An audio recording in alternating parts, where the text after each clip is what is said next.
Hello hello hello hello.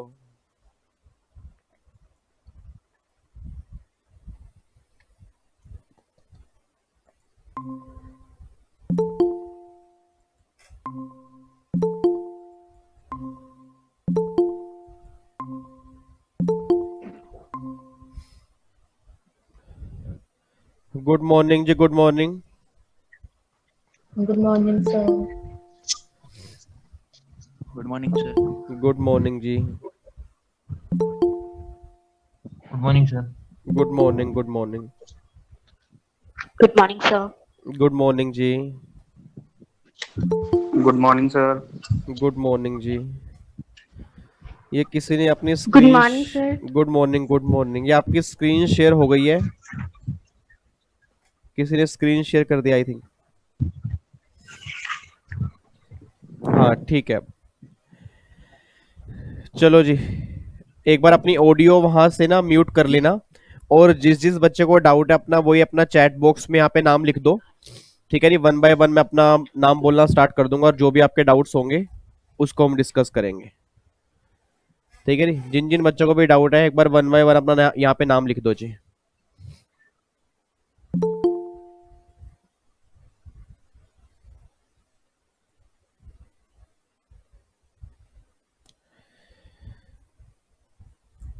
चलो जी, start करें फिर। लो जी, सबसे पहला डाउट मुस्कान। हाँ सर। मुस्कान नालायक, आपका नाम मुस्कान है?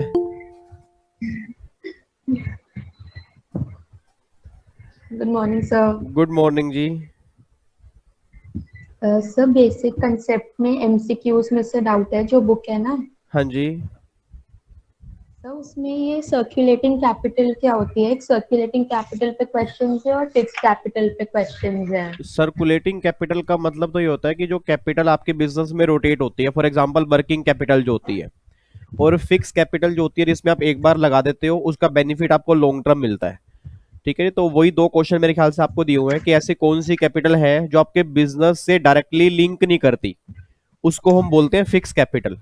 और ऐसी कौन सी कैपिटल है जो आपके बिजनेस से लिंक करती है, जो आपके प्रॉफिट पे इफेक्ट डालती है, उसको हम बोलते हैं working capital, that is circulating capital. Okay sir, और इसमें ना दो क्वेश्चंस है जिसमें लिखा है कि which of the following is an agricultural income. Okay. तो इसमें चार ऑप्शंस में है income from brick making, income from agricultural land situated in Pakistan, तो ये दोनों तो होंगे नहीं बिल्कुल भी। हाँ। फिर एक लिखा है price from government on account of higher crop yield, और डी ऑप्शन है compensation received from insurance company on account of loss of crop. हाँ, ये ऑप्शन नंबर डी बन जाएगा। सर क्यों मैंने सी चूज किया था, डी क्यों है? नहीं नहीं, सी नहीं बनेगा ना। अगर आपने हायर क्रॉप उगाई है उसके लिए गवर्नमेंट ने आपको कंपनसेशन दिया तो वो इनकम आपकी एग्रीकल्चर इनकम नहीं है। आपके आपका एग्रीकल्चर प्रोड्यूस है, वो आपका जल गया, उसका नुकसान हो गया, इंश्योरेंस कंपनी वाले ने उसकी पेमेंट की है, वो आपकी एग्रीकल्चर इनकम है। ठीक है सर, और वैसे जनरली कौन सी इनकम आएगी एग्रीकल्चर इनकम में? एग्रीकल्चर प्रोड्यूस की तो आनी चाहिए ना वैसे। एग्रीकल्चर। प्रोड्यूस जो होता है, मतलब जो एग्रीकल्चर प्रोड्यूस हाँ, किया है जो भी उसी की आपकी तो एग्री इनकम आनी हाँ, चाहिए। जो भी आपकी एग्रीकल्चर एक्टिविटी होती है उसके अंदर लिखा तो है कि क्रॉप आपकी जल गई है उसके लिए एक पैसा मिला आपको। ठीक है, और सर एक क्वेश्चन है कि which of the following income is not included in term income under income tax act, तो इसका आंसर है रीइंबर्समेंट ऑफ ट्रैवलिंग एक्सपेंसेस। हाँ हाँ हाँ। तो इसका इस क्वेश्चन का मतलब क्या है सर? इसका मतलब तो यह है कि कौन सी इनकम आपकी इनकम का पार्ट नहीं बनेगी। अब जो ट्रैवलिंग खर्चा किया उसकी रिम्बर्समेंट अगर हो गई है तो फिर तो वो आपके हाथ में टैक्सेबल ही नहीं होगी ना, और अगर वो टैक्सेबल ही नहीं होगी तो आपकी इनकम का पार्ट भी नहीं बनेगी। और सर इसमें एक ऑप्शन है profit in lieu of salary, उसका मतलब क्या है? प्रॉफिट इन लिeu ऑफ सैलरी का मतलब ये होता है कि सैलरी कम करके प्रॉफिट बांट देना। मेनली वो हम टैक्स बचाने के लिए करते हैं, बट गवर्नमेंट ये बात कहती है कि अगर आपने इस तरह से कोई ट्रीटमेंट किया होगा ना तो भी आपके हाथ में टैक्सेबिलिटी होगी। याद करो, सैलरी में पॉइंट आपने किया होगा, सैलरी में जो परक्यूजिट होती है ना उसके अंदर ये पॉइंट आता है। ठीक है सर, और एक और क्वेश्चन था कि who is the highest administrative authority for income tax? CBDT. CBDT या फिर सीबीडीटी। तब तो फाइनेंस मिनिस्टर नहीं होगा? नहीं नहीं नहीं नहीं, फाइनेंस मिनिस्ट्री तो एक अथॉरिटी नहीं है ना। फाइनेंस मिनिस्ट्री तो लॉ को ड्राफ्ट करने वाली है, डायरेक्ट टैक्स को कंट्रोल करने वाली अथॉरिटी जो है वो आपकी सीबीडीटी है। ठीक है। और सर एक दो क्वेश्चंस ना उसमें से है, सेट ऑफ वाले चैप्टर में से। बोलो। सर एक तो प्रैक्टिकल क्वेश्चन है। अच्छा, बोलो क्वेश्चन बोलो। सर इसमें लिखा है compute the total income and losses to be carried forward for mister Rahul for assessment year 2018-19। Loss from profession 1,05,000। एक मिनट रुकना, एक मिनट रुकना, एक मिनट रुको।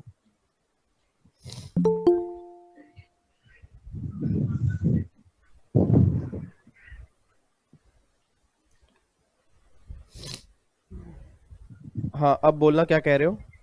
लॉस फ्रॉम प्रोफेशन कितने हैं? 1,05,000। ठीक है।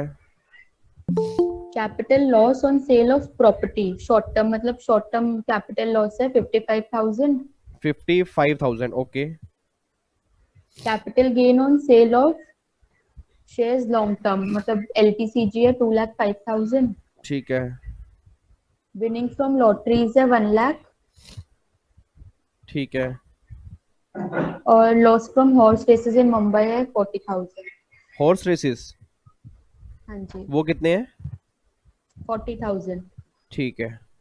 अब यहाँ पे एक बार अब ये चेक करो कि जो प्रोफेशन के लॉस हैं वो आपके प्रोफेशन के जो लॉस हैं, पहले तो ये करो शॉर्ट टर्म कैपिटल लॉस आपके लॉन्ग टर्म कैपिटल गेन से खत्म हो जाएंगे।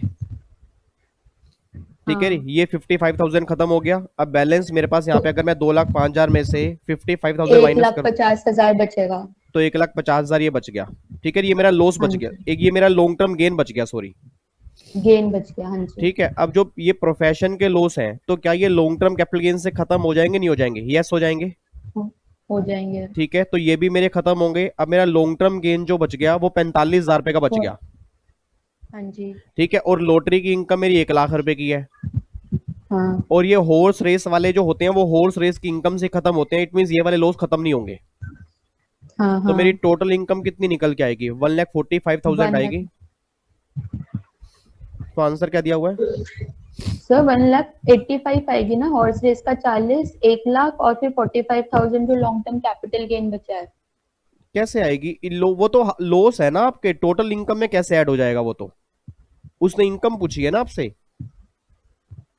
अच्छा तो सर मतलब इसको सेपरेटली लिखना होगा 1,45,000 और 40,000। ऑब्वियस सी बात है कि जब ये लॉस है तो लॉस को आप इनकम कैसे मान सकते हो? लॉस तो आपका लॉस हो गया ना, वो इनकम का पार्ट। उसने बोला टोटल इनकम कितनी है, मतलब जिस इनकम में टैक्स लगेगा।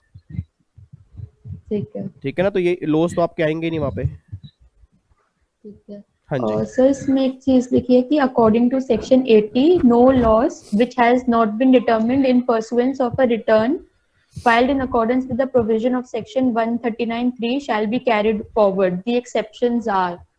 हाँ, तो आपके हाउस प्रॉपर्टी के लॉस कैरी फॉरवर्ड हो जाएंगे और जो अनएब्जॉर्ब डेप्रिसिएशन है वो कैरी फॉरवर्ड हो जाएंगे। सर जैसे मैंने नोटबुक में से पढ़ा था तो ये नोटबुक में नोट्स में नहीं लिखा था, ये बुक में है क्या ये वाला? नहीं नहीं नहीं, नोटबुक के अंदर भी है, आप चेक करो। रिटर्न वाला चैप्टर चेक करो। रिटर्न के चैप्टर में सेक्शन 139(3) जो है उसके अंदर क्या क्या लिखवाया है मैंने, कि अगर आप सही टाइम पे रिटर्न फाइल नहीं करते अच्छा। तो बिजनेस और कैपिटल गेन के लॉस कैरी फॉरवर्ड नहीं होते। ठीक है ठीक है ठीक है सर। ठीक है जी। सर बस एक दो और है बस इसमें। हाँ जी। ठीक है। और सर इसमें क्वेश्चन था कि loss in speculative as well as non speculative business can be carried forward to a maximum 4 consecutive years immediately succeeding the assessment year for which loss was first computed। तो answer इसका false है, पर इसमें मतलब assessment year की जगह previous year आएगा ना। हाँ बस जी। एक क्वेश्चन पूछना। हाँ, ठीक है। और एक मिनट। और सर इसमें लिखा था कि loss under head house property can be carried forward and set of from income under head, तो एनी हेड आएगा ना? नहीं, एनी हेड से 2 लाख तक के होंगे दूसरे हेड से, और सेम हेड से नो लिमिट आएगा।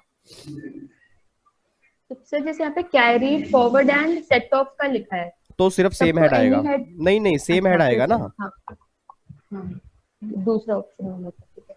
और सर इसमें ना ये लॉस फ्रॉम डेरिवेटिव ट्रेडिंग, ये तो क्या कहते हैं, स्पेक्यूलेटिव है। स्पेक्यूलेटिव। सर इसमें नॉन स्पेक्यूलेटिव लिखा है बुक में। क्वेश्चन बोलो पूरा, उसके अंदर ये तो नहीं लिखा रिकॉग्नाइज स्टॉक एक्सचेंज से है। हाँ हाँ। हाँ, तो फिर वो नॉन स्पेक्यूलेटिव बन गया ना। क्वेश्चन तो पूरा बोलो। तो सर क्या फर्क हुआ मतलब रिकॉग्नाइज्ड स्टॉक एक्सचेंज से? तो फर्क ये हो गया कि अगर कोई भी डीलिंग आप रिकॉग्नाइज स्टॉक एक्सचेंज से कर रहे हो तो वो स्पेक्यूलेशन में कवर नहीं होती ना। स्पेक्यूलेशन का मीन्स होता है सट्टेबाजी, और सट्टेबाजी का अच्छा, मतलब क्या होता है, जहां पे कंट्रोल ना हो, मतलब ऑफ मार्केट डीलिंग हो रही है या इंट्राडे ट्रेडिंग हो रही है। ठीक है। हाँ, और ऐसे था कि loss from derivative trading in commodity exchange. Commodity वाले तो ऑलवेज स्पेक्यूलेटिव होते हैं।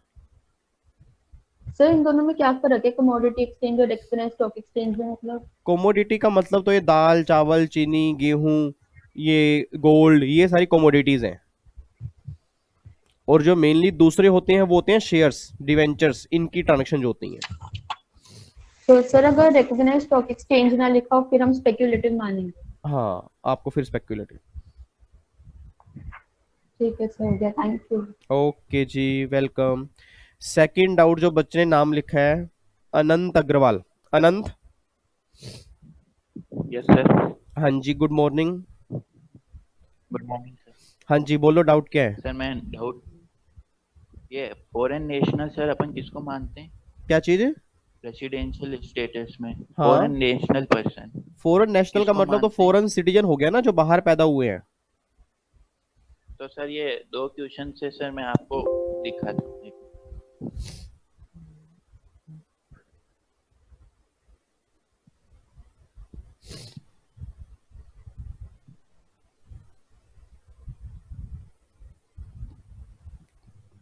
क्वेश्चन दिखा रहे हो आप? Yes sir. सर 9th और 10th। ऐसे तो रीड करने में ही नहीं आएगा।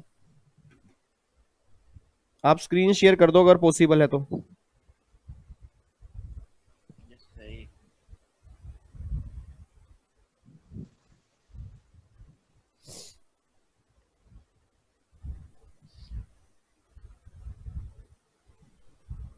हाँ, आप दिखाओ। सर स्क्रीन चली गई फिर।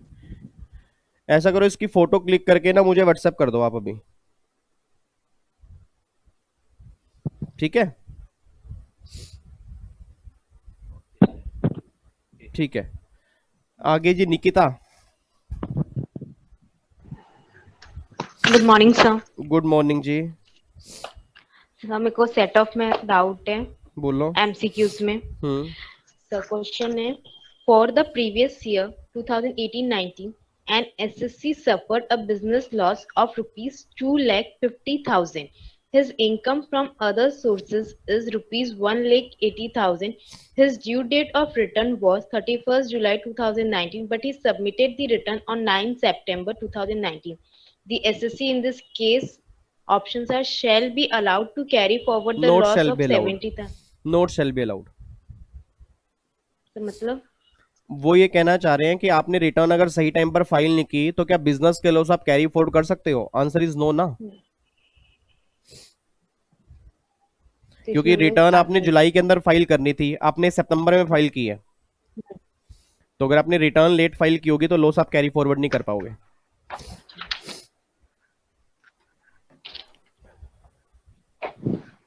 Income from cold chain facility section 35 AD is negative rupees 100 and income from steel business is positive rupees 200. Total income would be income from cold chain से कितना है? 100 नेगेटिव, और दूसरा क्या कह रहे हो?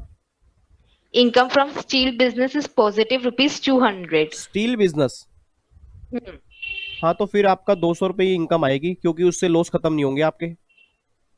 से क्वेश्चन ही नहीं समझ में आया मेरे को तो। 35 एडी के जो लॉस होते हैं वो 35 एडी के बिजनेस से ही खत्म करते हो ना। ये तो तो जो आपने लॉस बोले वो 35 एडी के हैं, बट जो आप मुझे दूसरा बिजनेस बता रहे हो जिसमें प्रॉफिट है वो 35 एडी का नहीं है, वो स्टील बिजनेस का है। तो वो लॉस तो खत्म नहीं होंगे। So, Mr. Chunu has a business loss of rupees 1,30,000, income from salary 2,40,000, and speculation gain of rupees 1,10,000. His total income for income tax assessment is, ये कैसे कैलकुलेट करके आएगा? आपका जो लॉस है वो किस बिजनेस का है? बिजनेस लॉस से 1,30,000 का, हाँ, तो बिजनेस लॉस, सैलरी से इंक। बिजनेस लॉस को पहले आप स्पेक्युलेटिव इनकम से खत्म कर लो। अच्छा, ठीक है, सैलरी से लॉस खत्म Well, नहीं होंगे, जो बैलेंस बच जाएंगे, सैलरी से लॉस खत्म नहीं होते बिजनेस के। तो जो सैलरी की इनकम बचेगी, बस वही इनकम तो बचेगी। अच्छा, तो 20,000 भी तो बचेगा तो स्पेकुलेशन लॉस से और है ना गेन से करेंगे तो 1,30,000 1,10,000 है। 1,10,000 प्रॉफिट है। हाँ, गेन है और लॉस है, बिजनेस लॉस 1,30,000। हाँ तो लॉस बचेगा ना, वो उसने तो मुझसे इनकम हाँ पूछा है, हाँ तो इनकम तो सिर्फ सैलरी की बचेगी ना। हाँ, सॉरी सर। हाँ। राम अवतार, नींद आ रही है आपको और अभी अभी सो के उठे हो आप? नालायक, उबासियां ले रहे हो बैठ के। सर रेसिडेंशियल स्टेटस का एमसीक्यू है। हाँ जी। The business connection includes habitually maintenance of stock, formation of close financial association, building housing complex या both A and C. Question एक बार दोबारा बोलो, किसमें क्या? Business connection includes habitually. हाँ। Option से maintenance of stock, buildings housing complex, formation of close financial association या both A and C. दोनों ही कवर हो सकते हैं, कौन कौन सा सर? ए और सी जो आपने बोला है। Maintenance of stock और formation of close financial association हाँ हाँ हाँ हाँ। कैसे? नहीं, बिजनेस कनेक्शन के अंदर तो हम ये चेक करते हैं ना कि आपका जो ये सेक्शन नंबर 9 जो आपने पढ़ा होगा रेजिडेंशियल स्टेटस का, उसके अंदर income deem to be accurate in India के अंदर क्या लिखा है कि अगर आपको इनकम इंडिया से बाहर कमाते हो, उसका कनेक्शन अगर इंडिया से है, तो उसको हम ये मान लेंगे आपने इनकम इंडिया में कमाई है। अब बिजनेस कनेक्शन की डेफिनेशन जो है वो इंक्लूसिव है। इट मीन गवर्नमेंट ये बात कहते हैं कि आपके बिजनेस से कहीं से कोई भी लिंक आएगा ना, उसको हम सेक्शन 9 में कवर कर लेंगे। तो जो आपने ए और सी पॉइंट बोले हैं उसको एक बार दोबारा चेक करो, देखो क्या लग रहा है कि वो हमारे बिजनेस से रिलेटेड है, तो वो बिजनेस कनेक्शन में कवर हो जाएंगे ना फिर। बट सर आंसर में तो खाली मेंटेनेंस ऑफ स्टॉक दिया हुआ है, ए और सी सी नहीं दिया है। दोनों ही कवर हो सकते हैं उसके अंदर।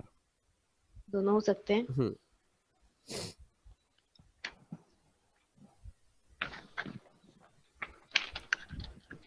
और सर एक पीजीबीपी का डाउट है, हाँ जी बोलो। Amortisation of preliminary expenses, sir उसका कॉन्सेप्ट बताइए ना। Amortisation of section 35D। हाँ, उसके अंदर तो ये है कि अगर आप बिजनेस कमेंसमेंट से पहले के कोई भी खर्चे करते हो, तो वो सारे खर्चे आपको अलाउड हो जाएंगे, बट 5 इंस्टॉलमेंट के अंदर अलाउड होंगे आपको। जैसे आपने रिसर्च एंड डेवलपमेंट पर कोई खर्चा किया, ठीक है जी, तो उसके अब मान लो मेरे को बिजनेस कमेंस करना है, उससे पहले भी तो कई तरह के खर्चे होते हैं, तो 35D जो है वो उन खर्चों को कवर करता है। तो उसमें ये लिखा हुआ कि जितने भी आप खर्चे करोगे वो आपको अलाउड होंगे, बट वहां पे ना एक परसेंटेज है कि वो खर्चे जो होने चाहिए ना 5% से ज्यादा नहीं होने चाहिए। अब 5% किसका, अगर आप उस सेक्शन को देखोगे, कॉस्ट ऑफ प्रोजेक्ट और कैपिटल एम्प्लॉयड, तो वो आपके एग्जाम में ना ऑलवेज आपको कॉस्ट ऑफ प्रोजेक्ट दी होगी या कैपिटल एम्प्लॉयड दी होगी, उसका 5% निकाल लो, अगर उससे ऊपर खर्चे किए तो वो इग्नोर कर दोगे, अगर 5% तक है तो उसको आप अलाउड कर दोगे। सर एक एग्जांपल दीजिए ना, जैसे एग्जाम्पल ये है कि आपने रिसर्च पे खर्चा किया, फॉर एग्जाम्पल मान लो 5 लाख रुपए, ठीक है, आपकी कैपिटल एम्प्लॉयड मान लो फॉर एग्जाम्पल 20 लाख रुपए है। अब अगर 20 लाख का मैं 5% निकालूंगा तो 1 लाख आएगा, और आपने खर्चा किया रिसर्च एंड डेवलपमेंट पर 5 लाख रुपए, तो अलाउड सिर्फ 1 लाख ही होगा आपको। ये चीज है। और सर अदर सोर्सेज में रिलेटिव का कॉन्सेप्ट बताइए ना। अदर सोर्स में रिलेटिव में तो सब कुछ कवर होता है, सिर्फ भाई और बहन के जो बच्चे हैं उनको छोड़कर, और जो कजन्स होते हैं वो भी कवर नहीं होते, बाकी जो भी आपके ब्लड रिलेशन है ना वो सारे के सारे कवर हो जाते हैं। ठीक है, थैंक यू सर। ओके जी।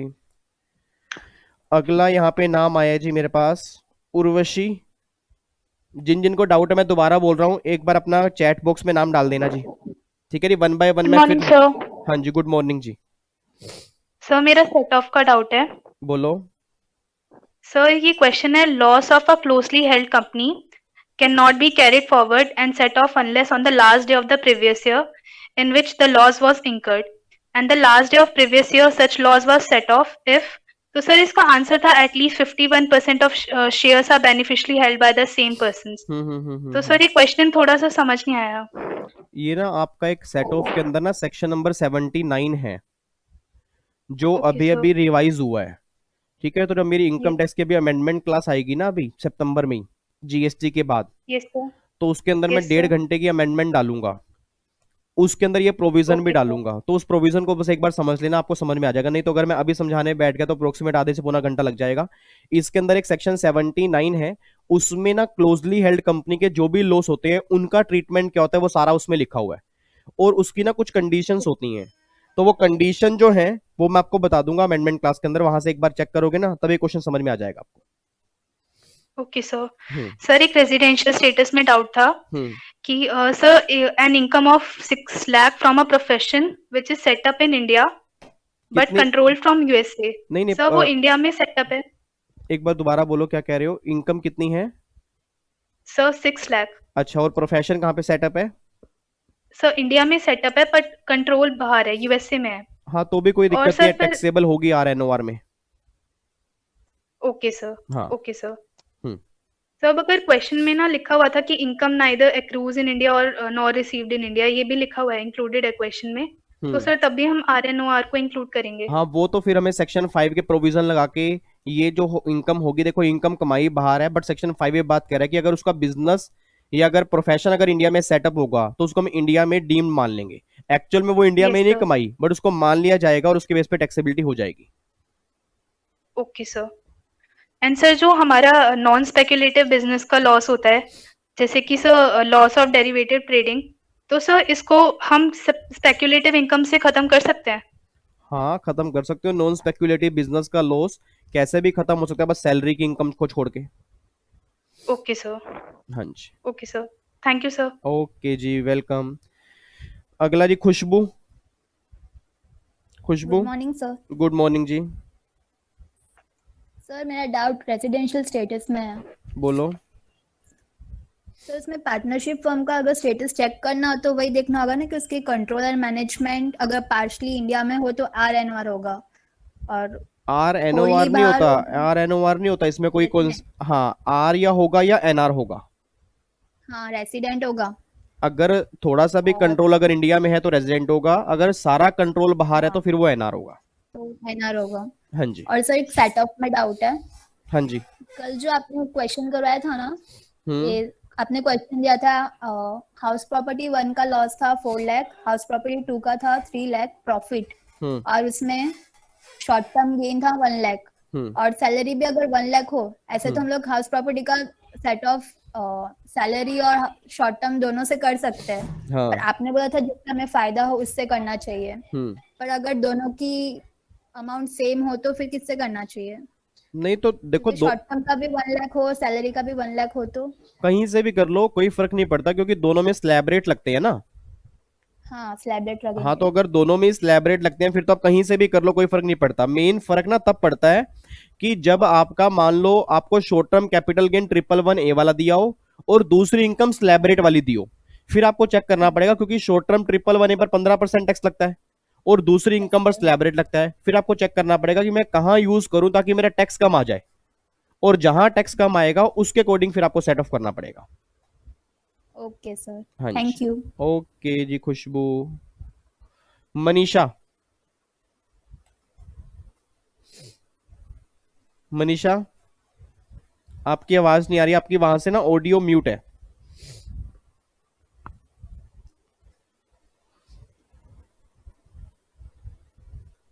वहां पे देखो एक ऑडियो का बटन होगा, उस पे क्लिक करो और उसको अनम्यूट का बटन दबा दो।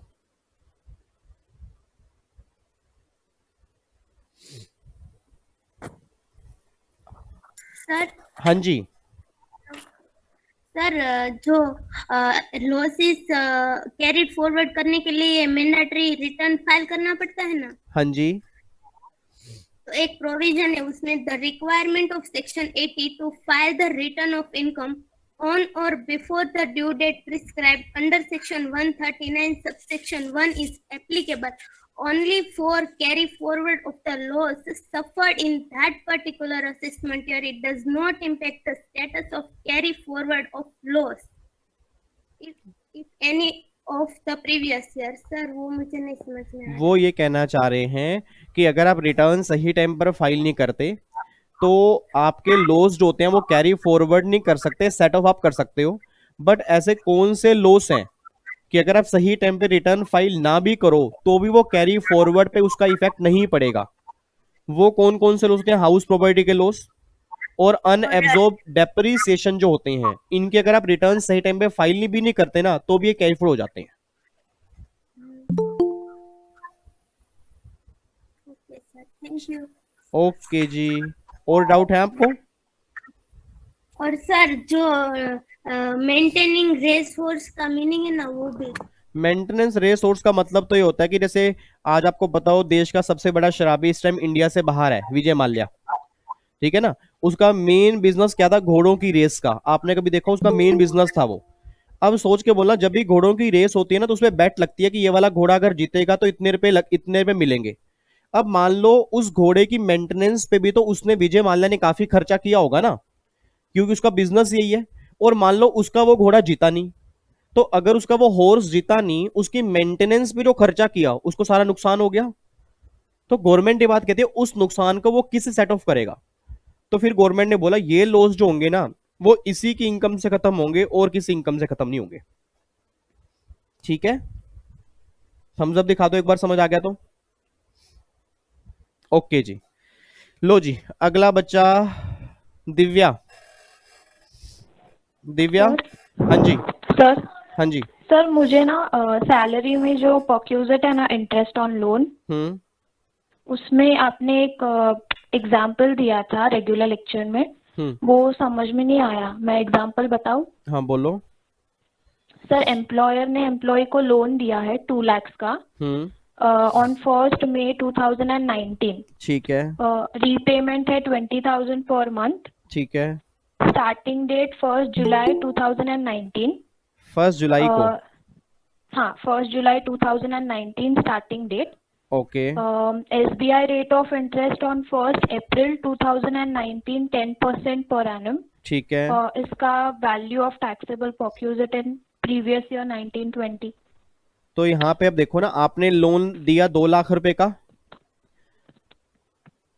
बोलो हाँ दिव्या, आपको मेरी आवाज आ रही है? हाँ सर, यस सर। हाँ, तो एम्प्लॉयर ने एम्प्लॉय को लोन दिया 2 हाँ लाख सर, रुपए आ का। रही है। हाँ, एम्प्लॉयर ने एम्प्लॉय को लोन दिया 2 लाख रुपए का। अब हाँ। उसने लोन दिया 1 मई को हम्म, और उसने रीपेमेंट स्टार्ट किया 20,000 पे हाँ। 1 जुलाई से। हाँ। ठीक है, अब देखो मई और जून में तो 2-2 लाख रुपए की आउटस्टैंडिंग बैलेंस होगा और जुलाई में 20,000 रुपए की रीपेमेंट कर दी, वहां पर 180 हो जाएगा। नहीं सर, वापस एक बार बता दो। एक बार देखो, आप जैसे आप ये मान लो कि ये एग्जाम्पल नहीं है, आपने मुझसे 2 लाख रुपए लिए, हाँ। ठीक है जी। आपने कहा ये 2 लाख रुपए ना मैं आपको अभी नहीं चुकाऊंगी, 2 महीने के बाद 20,000 रुपए की रीपेमेंट में हर महीने किया करूंगी। तो आपका आउटस्टैंडिंग बैलेंस पहले महीने पूरा 2 लाख रहेगा, हाँ। दूसरे महीने पूरा 2 लाख रहेगा, हाँ। तीसरे महीने 180 हो जाएगा, हाँ, -20,000। चौथे महीने 160 हो जाएगा, हाँ। पांचवें महीने 140 हो जाएगा। हाँ। ऐसे करते करते आप 31 मार्च तक आ जाओ। हाँ सर। ठीक है, अब 10% इंटरेस्ट है और अगर 10% इंटरेस्ट है तो पहले महीने इंटरेस्ट कैसे निकलेगा? 2 लाख रुपए मल्टीप्लाई 10% मल्टीप्लाई 1/12। उसके बाद अगले महीने का 2 लाख मल्टीप्लाई 10% मल्टीप्लाई 1/12। हाँ। फिर अगले महीने का हर एक महीने का। हाँ, अगले महीने हर का, एक महीने का वैसे ही। हाँ हाँ, हर महीने का वही 10% मल्टीप्लाई तो 1/12। लेकिन पहले 2 महीने का 2-2 लाख क्यों लिया और फिर बाद में 2020 डिक्रीज किया? आप मुझे बताओ, सिंपल सी बात है, आप वहां ये रटने की ना कोशिश मत करो। मैंने आपको 2 लाख रुपए दिए, ठीक है। अब आज तारीख क्या है हमारी? आज 30 अगस्त है। 30 अगस्त को मैंने आपको 2 लाख रुपए दिए और आपने कहा जी मैं इसको चुकाना जो है ना वो स्टार्ट करूंगी नवंबर से। हाँ। हाँ। तो आप मुझे सोच के बताना, अगर आज हाँ, मैंने हाँ, 2 लाख right, रुपए right। दिए तो अगले महीने मैंने कितने रुपए लेने होंगे? 2 लाख। उससे अगले महीने 2 लाख। तो वही ना, तो 2 लाख ही तो होंगे पूरे। हम्म। ठीक है Divya, thank you sir. Okay जी। श्वेता। Yes sir. हाँ जी, सर मेरे को जीएसटी में डाउट्स था। बोलो।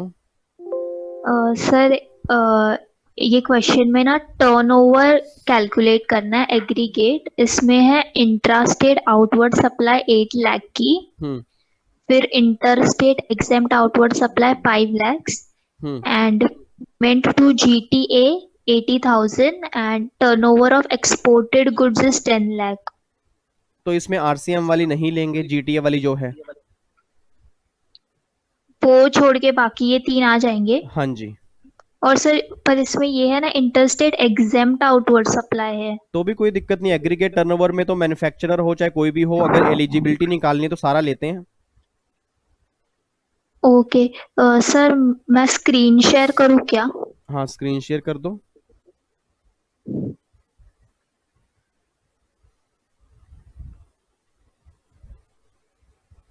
सर दिख रहा है आपको?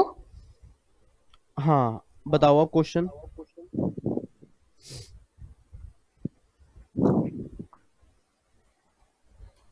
सर ये है ना which is valid tenure of an for an e way bill for a distance up to 20 kilometres का। 95th वाला क्वेश्चन। अच्छा 95, what is valid tenure for an e way bill for a distance up to 20 kilometre? 1 day in case of over dimensional cargo, 1 day in case other than over dimensional cargo, 1 additional day in case of over dimensional cargo, 1 additional के 1 day in case of over dimensional cargo आएगा अगर मैं question को पढ़ूं तो। 1 day in case of other over। क्योंकि over dimensional cargo में 20 kilometre तक एक दिन होता है ना, हाँ और अगले 20 किलोमीटर तक फिर आपका एक दिन और बढ़ जाता है। हाँ। तो वो कह रहे हैं कि वैलिड टेन्योर 20 किलोमीटर अगर है तो उसका किस केस में आपका एक मतलब ये वैलिड है 20 किलोमीटर वाला, that is over dimensional cargo. Okay sir. Sir और है सर ये वाला 90th वाला when an e-way bill is not required to be generated। तो where the goods being transported are specified in Annexure Rule number 138, where the goods are being transported by non-motorized, where the goods are transported from custom port, ये सब कुछ ही आ जाएगा। In case में e-way bill की requirement नहीं होती। Sir ये non motorised convince क्या है मतलब एग्जैक्टली? जिसमें आप मेट्रो स्टेशन जाते हो, ई रिक्शा नॉर्मली, या रिक्शा जो रिक्शा होता है ना, हाँ वो चलता है, जो क्या नाम है आपने देखा है वो रिक्शा चलाते हैं वो जो ताली मार के वैसे, हाँ वही वाले वो रिक्शा, उसके अंदर मोटर नहीं लगी होती ना। हाँ तो उसी की बात कर रहे हैं कि अगर उसके अंदर कोई भी गुड्स की ट्रांसपोर्टेशन कर रहे हो तो ई-वे बिल की रिक्वायरमेंट नहीं है। ओके एक मिनट। ओके सर ये 86th वाला a bill of supply can be issued in case of interstate and intrastate supply. दोनों ही केस में option number C. E-way bill of supply किस केस में इशू? इंटरस्टेट, हाँ exempted supply, supply of unregistered person, both of the above. A आ जाएगा exempted supply वाले case में। सर कैसे? टैक्स इनवॉइस वाला आपने चैप्टर किया होगा। हाँ उसके अंदर लिखा है ना कि अगर हम रजिस्टर्ड पर्सन को सप्लाई करेंगे फिर तो हम टैक्स इनवॉइस इशू करते हैं। हाँ बट कॉम्पोजिट वाले केस में, और अगर हमारी सप्लाई एग्जम्प्टेड सप्लाई होगी उस केस में हम ई-वे वो बिल ऑफ सप्लाई इशू करते हैं। और सप्लाईज टू अनरजिस्टर्ड पर्सन में? उस केस में तो रिटेल इनवॉइस इशू करते हैं, कच्चा बिल। Okay okay. और ये 85th वाला law permits collection of tax on supplies effected prior to registration but after registration. हाँ वो ही कहना चाह रहे हैं कि मान लो आज आपने रजिस्ट्रेशन की एप्लीकेशन डाली है, सर्टिफिकेट आपको बाद में मिला है, तो उस केस में आपको याद करो क्लास के अंदर आपने पढ़ा होगा, आपको रिवाइज इनवॉइस इशू करना पड़ता है। हाँ तो वो यही बात कहना चाह रहे हैं कि आपको मतलब जीएसटी कलेक्शन की पावर है बट आपको रिवाइज इनवॉइस इशू करना पड़ेगा। ओके ओके एक मिनट।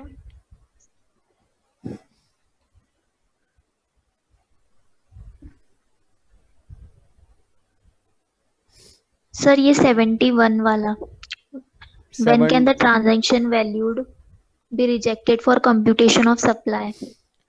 कि ट्रांजैक्शन वैल्यू को रिजेक्ट कब कर सकते हैं? Where the buyer and seller are related and price is not sole consideration, where the buyer and seller are related or price it not the sole consideration, it can be never rejected when the goods are sold. B आएगा। D, B B B B for B, boy. when the buyer and seller are related हाँ, अगर और या तो price is related not, हो या price अगर sole consideration ना हो, उस केस में आप क्या कर सकते हो, वैल्यू रिजेक्ट कर सकते हो। और सर फर्स्ट में लिखा है कि price is not the sole consideration and buyer and seller are related, फर्क है ना, तो देखो उसमें एंड का फर्क है ना, हाँ वहां पे एंड और वहां पे और है, तो हमें तो और देखना है ना। हाँ हाँ समझ गई। सर एक मिनट। सर ये does cancellation of registration under CGST affect the liability under SGST, IGST cancellation of registration? Cancellation of registration will, D आएगा। सर ये थोड़ा समझाओ ना। इसका मतलब ये है कि अगर आपका रजिस्ट्रेशन कैंसिल हो गया है तो क्या आपकी लाइबिलिटी सारी माफ हो जाएगी? लाइबिलिटी तो आपको Does देनी not पड़ेगी affect ना, the life, हाँ तो ऑप्शन नंबर डी आ जाएगा। Okay okay sir. सर एक मिनट हाँ।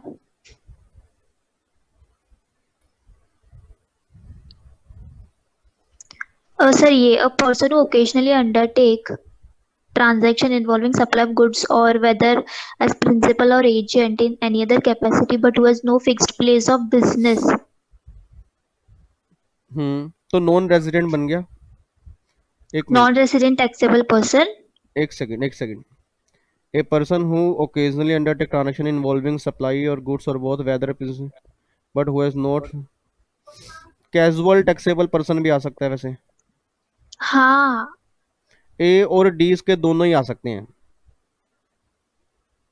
दोनों, पर ज्यादा एक्यूरेट कौन सा होगा?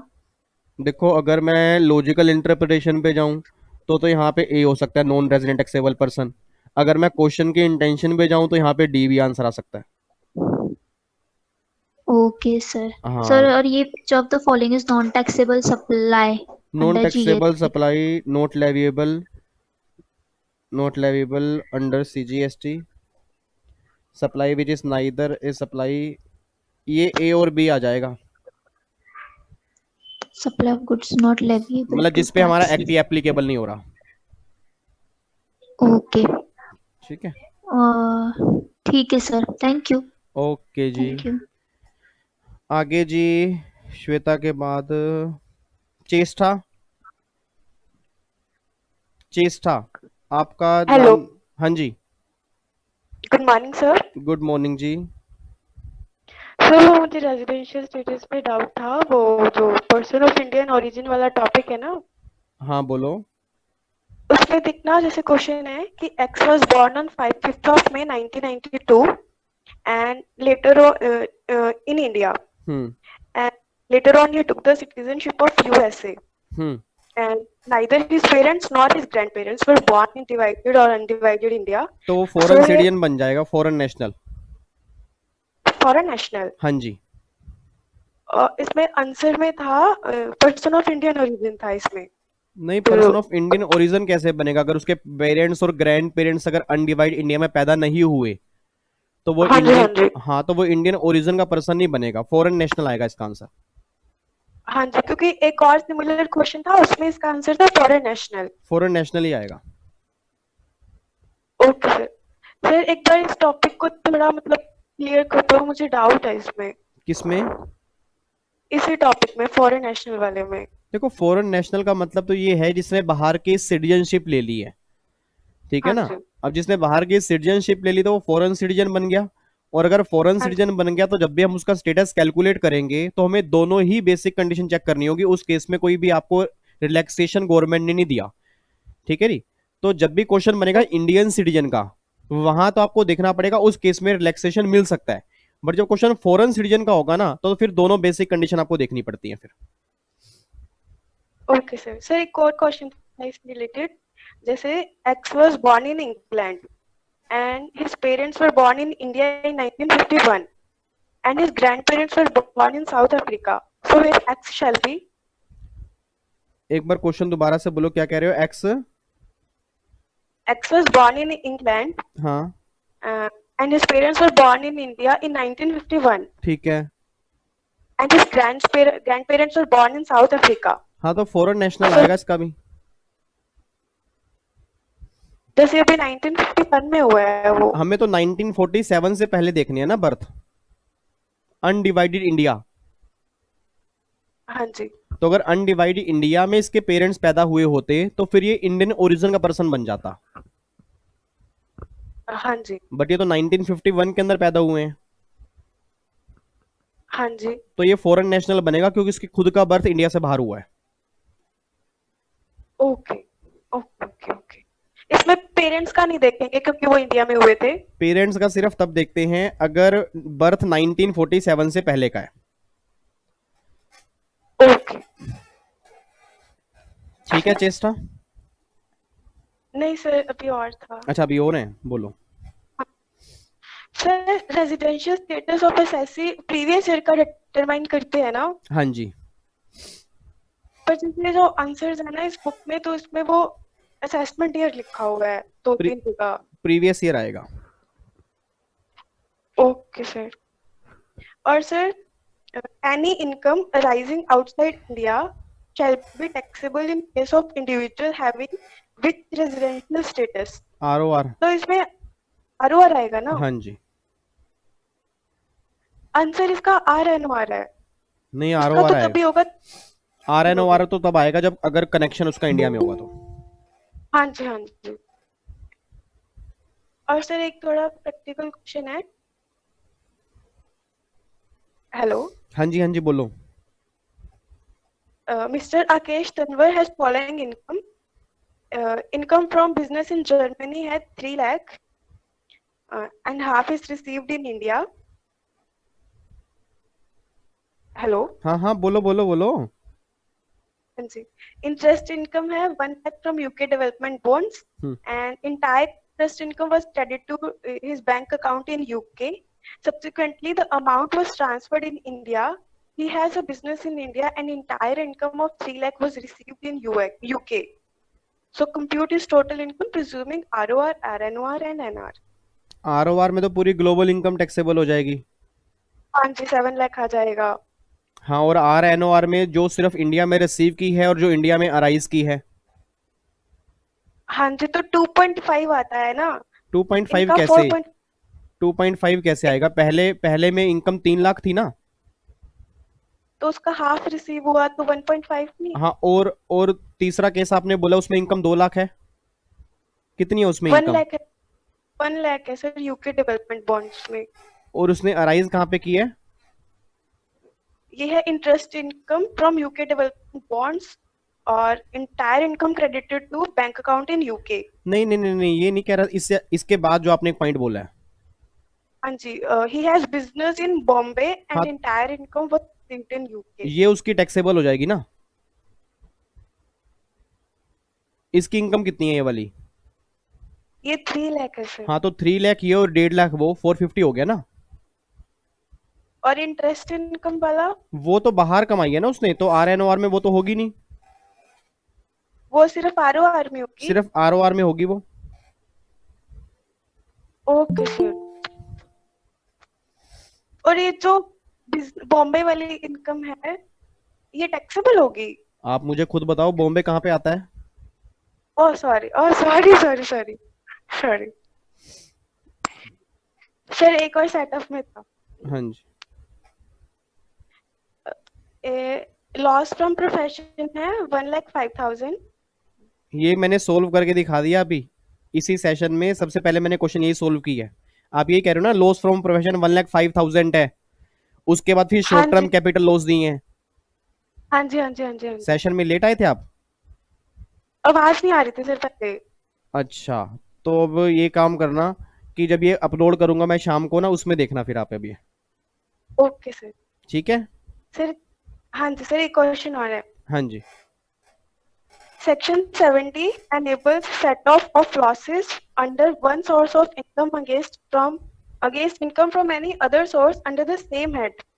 The exception to this are long term capital loss. हाँ जी, long term loss on speculative business, हाँ, स्पेक्युलेटिव लॉस और ऑन, हॉर्स रेस वाले, हाँ जी, वो यही कहना चाह रहे हैं ना कि कौन से खुद की इनकम से खत्म होंगे, तो लॉन्ग टर्म वाले भी सेम से खत्म होते हैं, हॉर्स रेस वाले भी हाँ सेम से जी, खत्म होते हैं, और स्पेक्युलेटिव वाले भी सेम से खत्म होते हैं। ठीक है सर। लास्ट क्वेश्चन है, लास्ट। हाँ जी। First item in order of priority of set off between unabsorbed depreciation, capital expenditure on scientific research और current year depreciation and brought forward losses। इसमें ये वाला concept नहीं पता मुझे। वो ये कहना चाह रहे हैं कि सबसे पहले आप क्या प्रायोरिटी यूज करोगे, तो सबसे पहले आप जो कैपिटल एक्सपेंडिचर होते हैं ना, जो उनके लॉस होते हैं, उनको खत्म करोगे। आपने अच्छा वो जी। दूसरे नंबर पे बोला है ना, वो या तीसरे पे बोला है? ये फर्स्ट आइटम पूछ रहे हैं ना ये। नहीं नहीं नहीं नहीं, Unabsorbed, आपने जो कैपिटल एक्सपेंडिचर वाला पॉइंट बोला है वो किस पॉइंट के, मतलब फर्स्ट में बोला है, सेकंड में, थर्ड में, फोर्थ में? सेकंड पे बोला है, हाँ, तो फर्स्ट पे अनअब्सॉर्ब। वो सबसे पहले खत्म होगा। सर आंसर में करंट ईयर डेप्रिसिएशन लिखा हुआ है। नहीं, कैपिटल एक्सपेंडिचर आएगा, देन फिर करंट ईयर आएगा। ओके, और साइंटिफिक रिसर्च वगैरह। हाँ, वही वही वही वही साइंटिफिक रिसर्च वाला ही तो बता रहा हूँ। ओके, सबसे पहले कैपिटल एक्सपेंडिचर फिर करंट ईयर। हाँ, ओके, अनअब्सॉर्ब डेप्रिसिएशन। उसके बाद जाएगा। Okay, thank you sir. Okay जी, आगे जी, श्वेता के बाद अनंत, आपका डाउट? अनंत कहाँ गया? नहीं है बच्चा यहाँ पे, चलो। उसके बाद फिर है मनीषा। Manisha, hello sir. हाँ जी। सर लास्ट वाले क्वेश्चन में एक डाउट था सर, जो अनएब्सॉर्ब डेप्रिसिएशन था उसके बाद फैमिली प्लानिंग पे जो एक्सपेंसेस होते हैं वो माइनस होते हैं। वो बाद में जाएंगे। सर अनएब्सॉर्ब के बाद में? हाँ जी। Okay sir, thank you sir. Okay जी, हाँ, मनीषा। सर प्रीवियस ईयर्स में मेरे लॉसेस है कैपिटल गेन के, और उस टाइम मैंने रिटर्न फाइल किए थे, पर इस टाइम मैंने रिटर्न फाइल नहीं किए, तो हाँ, तो previous पहले वाले लॉस जो होंगे वो कैरी फॉरवर्ड हो जाएंगे, इस साल के नहीं होंगे। ठीक है, ओके जी। आगे जी, फिर वंदना। वंदना, वंदना, बच्चा चला गया। चलो, राम अवतार। Yes sir. हाँ जी। सर एक वो डाउट था सर, कल आपने क्वेश्चन बताया था सर, वो सेटअप का क्वेश्चन बताया था। इसमें सैलरी थी 2 लाख की थी, और हाउस प्रॉपर्टी 1 में मतलब 4 लाख थे, और हाउस प्रॉपर्टी 2 में 3 लाख थे। तो इसके अंदर मुझे ये डाउट था कि जो लास्ट के अंदर वो मतलब 4 लाख बच रहे थे, उसमें से 2.5 लाख तो अपन ने मतलब एग्जाम कर दिया, वैसे कर दिए थे, फिर 1.5 लाख बचे, उसमें 5%। हाँ हाँ, बोलो। 5% कर दिया, पर इसका आंसर सर नील आ रहा था, तो सर वो थोड़ा बता देंगे कैसे आया था? 5% अगर निकालोगे 7500 रुपए, तो 7500 की रिबेट भी तो मिलेगी। अच्छा अच्छा, रिबेट कॉन्सेप्ट नहीं लगाओगे? हाँ सर।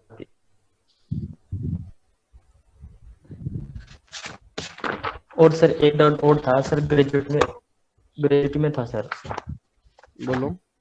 सर इसके अंदर ये दे रखा है कि एक्चुअली अमाउंट रिसीव मतलब 20 लाख, और उसके बाद में ये दे रखा है कि मतलब 15/26 इनटू लास्ट ड्रॉन सैलरी। हाँ। तो सर ये 15/सैलरी इसका मतलब क्या है सर? इसका ये half month salary, half month को 15/26 हम काउंट करते हैं, अगर वो एम्प्लॉय ग्रेचुटी एक्ट में कवर है। अगर वो ग्रेचुटी एक्ट में कवर नहीं है तो हाफ मंथ को फिर हम करते हैं 15/30। Okay sir. सर मतलब ये जो 26 है, ये महीने का 26 डेज हाँ, काउंट 4 संडे जो होते हैं वो बाहर निकाल दिए, इसलिए 26 काउंट किया। Okay sir, okay, thank you sir. Okay जी। राम अवतार के बाद निकिता, मैं आपके पास आ रहा हूं अभी। संध्या। हेलो। हाँ जी, हाँ सर, मेरा ना एक सेट ऑफ का क्वेश्चन है सर, वो थोड़ा मेरे को प्रॉब्लम हो रहा है। बोलो। सर, विश्वास अर्न कर रहा है ₹5 लाख फ्रॉम हाउस 1 और incurred a loss of ₹2 lakh from house 2। His salary income computed लिखा हुआ है sir 7,50,000। The loss of from non speculative business amount 12 lakh है। तो इसका सर टोटल इनकम निकालना है सर। क्वेश्चन इसका सॉल्व नहीं हो रहा है मेरे से। हाउस प्रॉपर्टी 2 के लॉस को आप हाउस प्रॉपर्टी 1 की इनकम से खत्म करो पहले। Okay sir. उसके बाद जो लॉस बचे हैं उसको आप सैलरी की इनकम से खत्म कर लो। सैलरी की इनकम से सर 2 लाख तक बस। 2 लाख तक। Okay sir. ठीक है, फिर जो बैलेंस सैलरी की इनकम बचेगी वो, और जो आपके नॉन स्पेक्युलेटिव बिजनेस की इनकम है वो। हाँ सर, 12 लाख। हाँ, तो इन दोनों को जोड़ के स्लैब रेट लगा दो बस। सर ये समझ नहीं आया, आप कैसे मुझे बताएं? इधर देखो ध्यान से।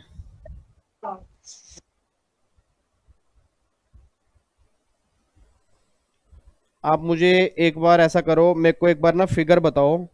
फिगर आपने क्या क्या बोली है? Okay sir. सर, हाउस विश्वास अर्न कर रहा है 5। हाउस प्रॉपर्टी 1 से प्रॉफिट कितने हैं?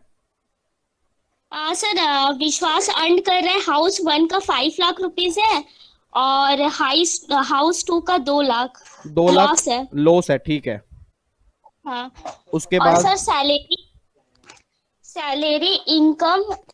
सैलरी इनकम अमाउंट दिया हुआ है सर 7,50,000 ठीक है, और नॉन स्पेकुलेटिव बिजनेस अमाउंट दिया हुआ है 12 लाख।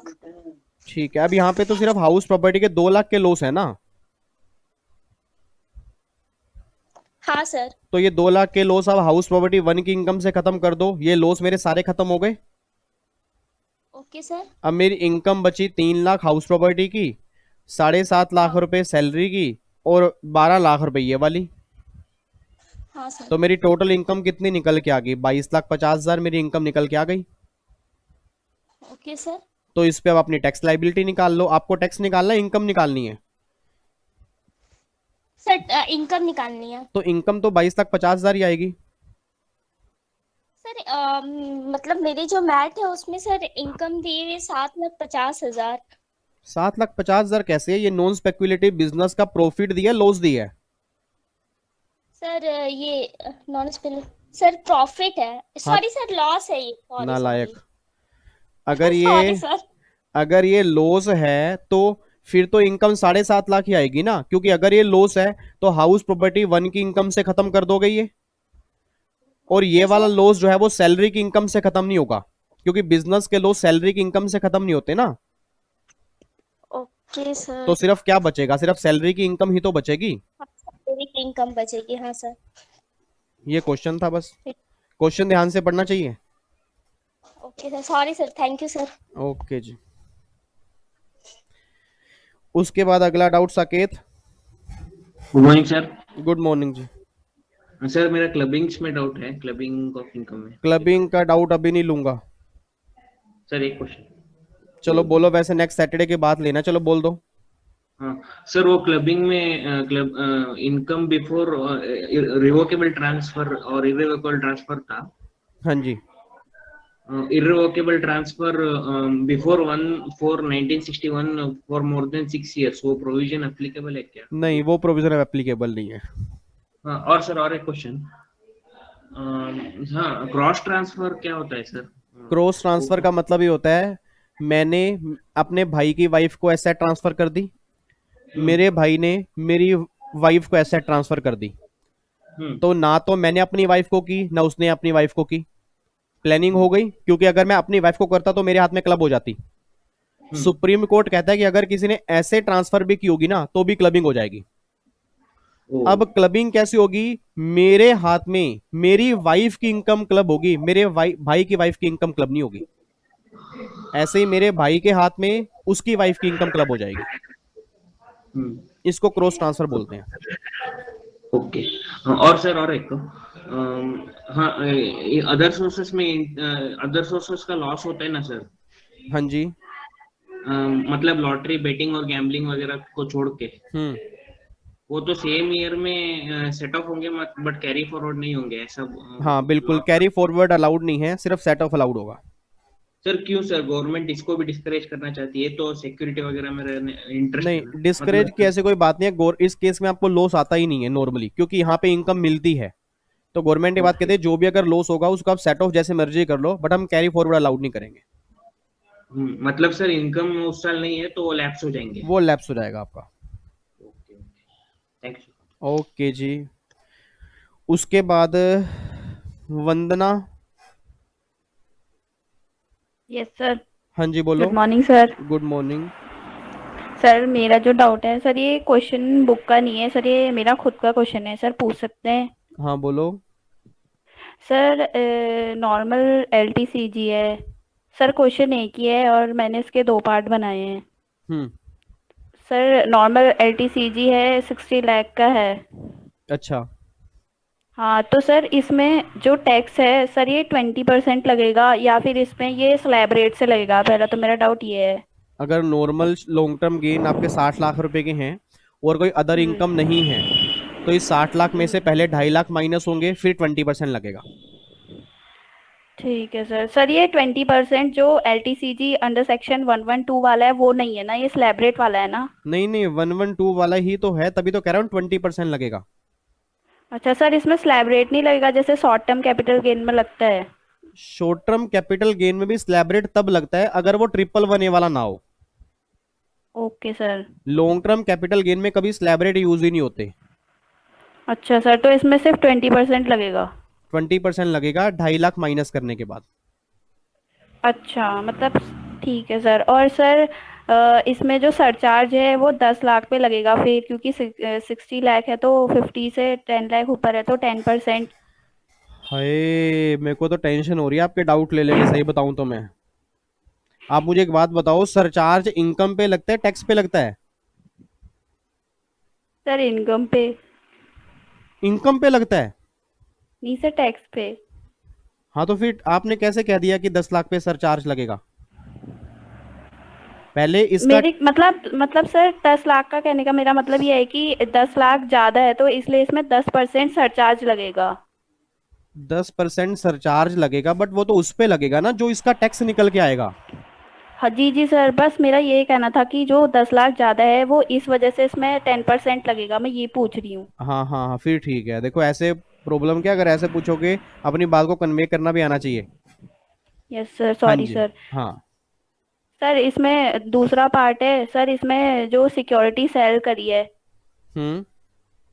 LTCG की 112 कैपिटल ए वाली सर 3 लाख की, तो सर इसमें कोई रिबेट नहीं मिलेगी ना? 112 कैपिटल ए में नहीं, उसमें नहीं मिलेगी। अच्छा सर, अगर ये नॉर्मल LTCG होता तो 3 लाख का होता तो क्या इसमें रिबेट मिलती? बिल्कुल मिलती। ठीक है सर। और इसमें भी मतलब सर 10% लगेगा, क्योंकि 2 लाख में तो मतलब 1 लाख में तो कुछ नहीं लगेगा, फिर उसके ऊपर जो उसमें 10% लगेगा। बिल्कुल। और सर इसमें कोई सरचार्ज नहीं लगेगा ना? इसमें कोई सरचार्ज नहीं लगेगा।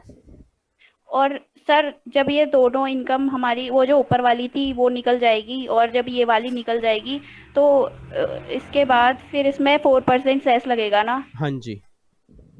हाँ सर, ठीक है sir, thank you so much sir. Okay जी। सचिन, सचिन आपकी ऑडियो वहां से बंद है।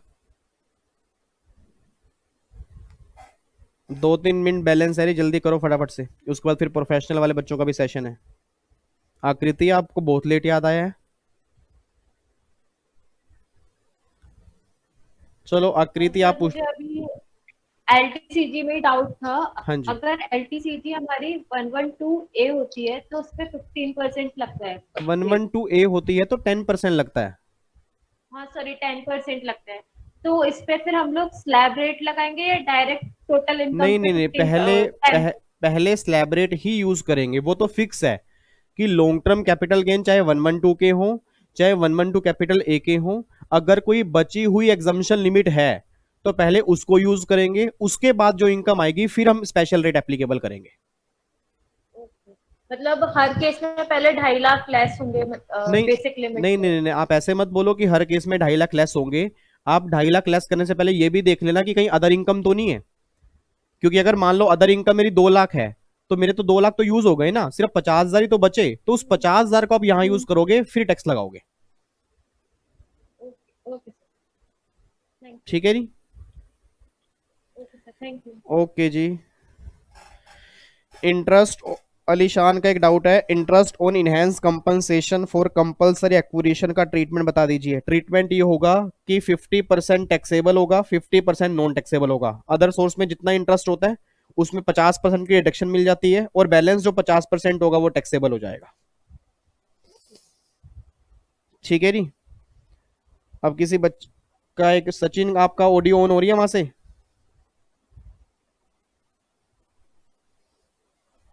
नहीं हो रही सचिन की ऑडियो ऑन। निकिता फटाफट से आप पूछो जल्दी, 2 मिनट है बस।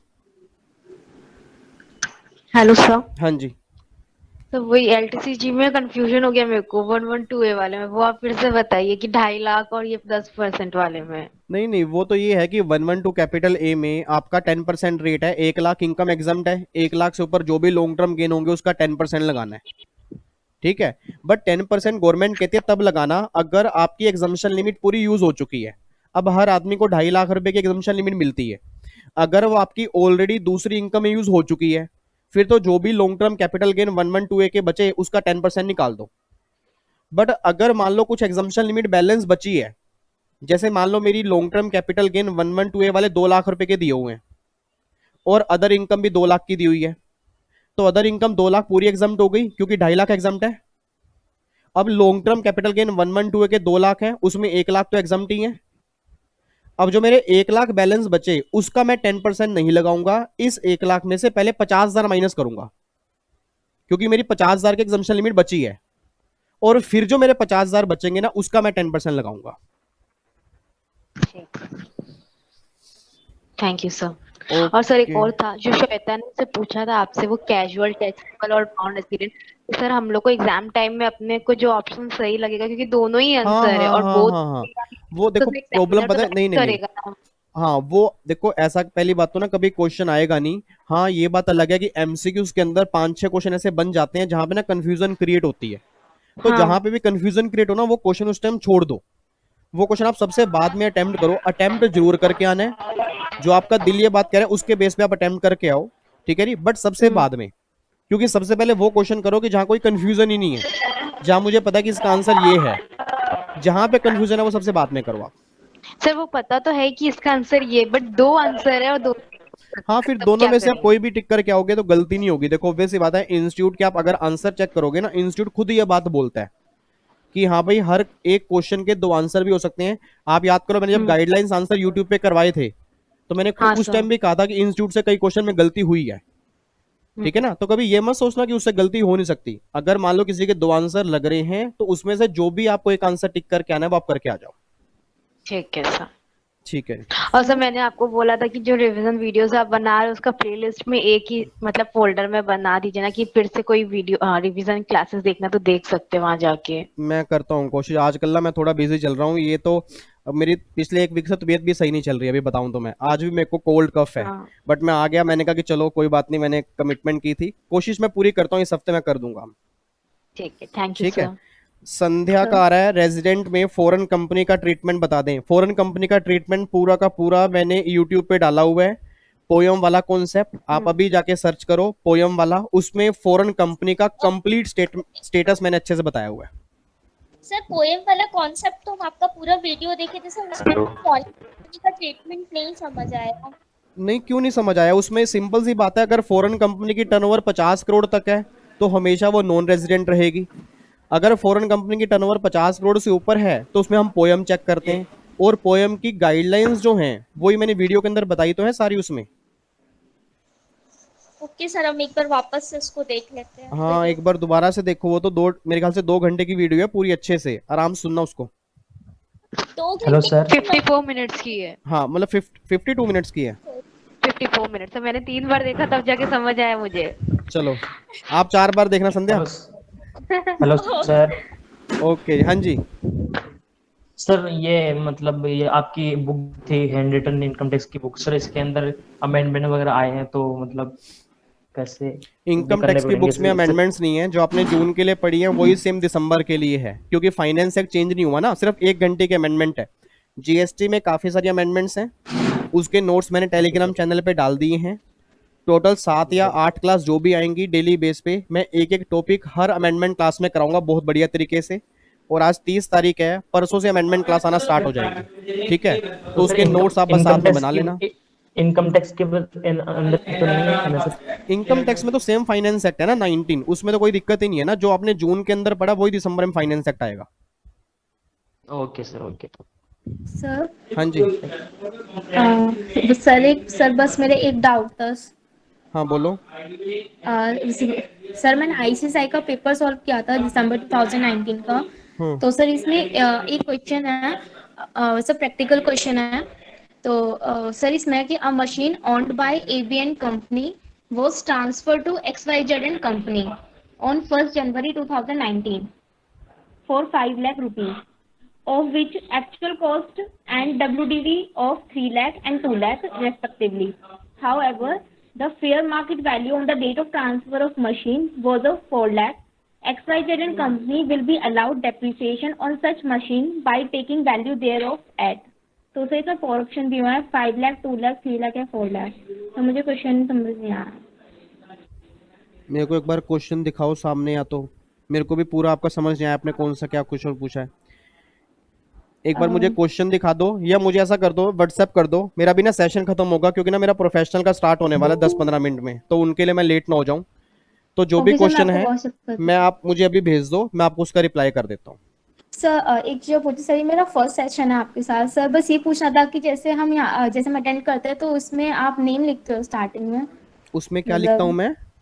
मतलब आप सबके नेम लिखते हो स्टूडेंट्स के, सब ताकि नंबर वाइज आप सबके डाउट्स क्लियर कर सको। नहीं मैं नहीं लिखता, बच्चे आप देखो ना वहाँ पे चैट का एक ऑप्शन होगा आपके, वहाँ पे बच्चा अपना नाम लिखता है, मैं उनके नाम से फिर उनको बुला लेता हूँ। ओके सर मैं नेक्स्ट टाइम लिखूंगी। हाँ आप आई वाज वेटिंग, मुझे लगा कि आप बुलाओगे तो इसलिए फिर मैंने बोला नहीं। कई बार होता क्या है, देखो जैसे आज तो चलो अब देखो पूरा 1 घंटा हो गया, अभी भी डाउट्स क्लियर नहीं हुए। कई बार क्या होता है बच्चे ज्यादा आ जाते हैं, तो उसमें अब मैं तो नाम ले नहीं पाऊंगा यहाँ पे किस किस बच्चों के नाम है, तो मैं आते ही बोल देता हूँ कि अपना नाम आप साथ में चैट बॉक्स में लिख दो, 1 बाय 1 मैं नाम लेता रहता हूँ और उन बच्चों के डाउट लेता रहता हूँ। ओके सर, नेक्स्ट टाइम मैं ध्यान रखूंगी। Thank you sir. ठीक है, ओके जी, चलो जी चलते हैं फिर, ठीक है जी। बाकी फिर आपका सैटरडे को अपनी रिवीजन करके आना, ठीक है? बाकी संडे को फिर आपका डाउट सेशन होगा ही होगा। सैटरडे को 4 चैप्टर मैंने दिए हैं, return, clubbing of income, advance tax और अपील का, ठीक है जी? इन चारों की रिवीजन करके आना। और बाकी परसों से हमारी अमेंडमेंट क्लासेस भी हैं, नोट्स जिन बच्चों के पास नहीं है टेलीग्राम चैनल से डाउनलोड कर लो। और ऐसा करना, एक पतली सी नोटबुक, चाहे वो कोई भी हो, किसी भी सब्जेक्ट की हो, उसको एक अलग से बना लेना अमेंडमेंट्स के लिए। साथ साथ आपने नोटिंग भी करनी है, एग्जाम्पल भी लिखने हैं, अमेंडमेंट्स आपकी उसी क्लास में पक्की हो जाएंगी सारी, ठीक है? ठीक है सर। ओके जी, bye bye, tata, thank you so much, bye bye जी, bye bye, love you so much, bye bye जी, जय हिंद, जय Hind sir, thank you so much, thank you sir. आपकी तबीयत रखना, आपकी तबीयत